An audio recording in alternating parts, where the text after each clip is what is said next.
আজিৰ ভিডিঅ'টোত আপোনালোকক এটা আপডেট দিব বিচাৰিম আসাম এগ্ৰিকালচাৰ ইউনিভাৰ্চিটিৰ CET এক্সামটো কেতিয়া কণ্ডাক্ট কৰিব আৰু আসাম ভেটেনেৰী এন্ট্ৰেন্স এক্সামটো কেতিয়া কণ্ডাক্ট কৰিব 2026ত ভেটেনেৰীৰ কাৰণে বেলেগকে এক্সাম কণ্ডাক্ট কৰিব কাৰণ আপোনালোকে গম পায় ভেটেনেৰী এটা বেলেগকে ইউনিভাৰ্চিটি গঠন হৈছে সো ভেটেনেৰী আৰু ফিচাৰীৰ যোনটো কোৰ্স আছে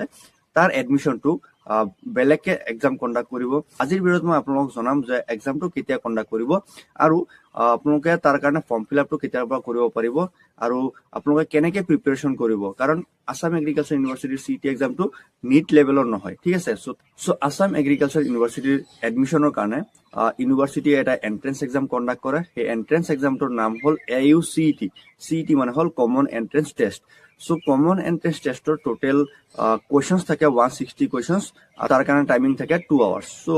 পাৰ কুৱেশ্যনত আপোনালোকে যদি কাৰেক্ট কৰে তেনেহলে 1 মাৰ্ককে পাব আৰু যদি এটা কুৱেশ্যন যদি আপোনালোকৰ ৰং হয় তেনেহলে -0.25 কে আপোনালোকৰ নেগেটিভ হ'ব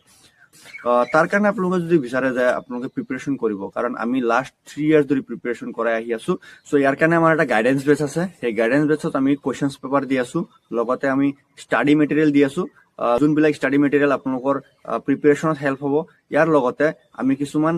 মানে প্ৰেক্টিস কুৱেশ্যনছ দিছো সেই প্ৰেক্টিস কুৱেশ্যনছত প্ৰথমতে থাকিব প্ৰেক্টিস কুৱেশ্যনছ ইয়াক পিছত থাকিব PYQ মই আপোনালোকক অলপ দেখাই দিম কেনেকুৱা ধৰণৰ মানে প্ৰেক্টিস পেপাৰ লগতে PYQ মই আপোনালোকক স্ক্ৰিনত দেখাই দিছো আপোনালোকে এবাৰ চাই ল'ব ঠিক আছে সো এনেকুৱা ধৰণৰ আপোনালোকৰ জাস্ট প্ৰেক্টিসৰ কাৰণে দিয়া হোৱা আছে আৰু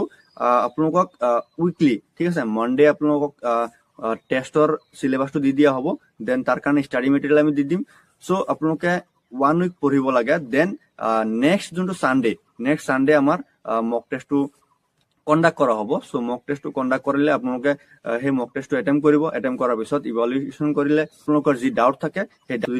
সেই ডাউটটো আমাক সুধিলে আপোনালোকৰ ডাউটটো ক্লিয়াৰ কৰি দিয়া হ'ব ঠিক আছে আপোনালোকে টেষ্ট বিলাক দিব বিচাৰে মক টেষ্ট সো তাৰ কাৰণে প্ৰাইচটো থাকিব 499 ঠিক আছে আৰু যদি আপোনালোকে ভাবিছে যে মই মক টেষ্ট নিদিও মই অলৰেডি মোৰ যোনটো কোচিং আছে সেই কোচিংতে মই মক টেষ্ট বিলাক দি থাকিম সো তেনেহলে তেওঁলোকে এই PYQ লব পাৰে ঠিক আছে যেনেকে প্ৰেক্টিস পেপাৰ লগতে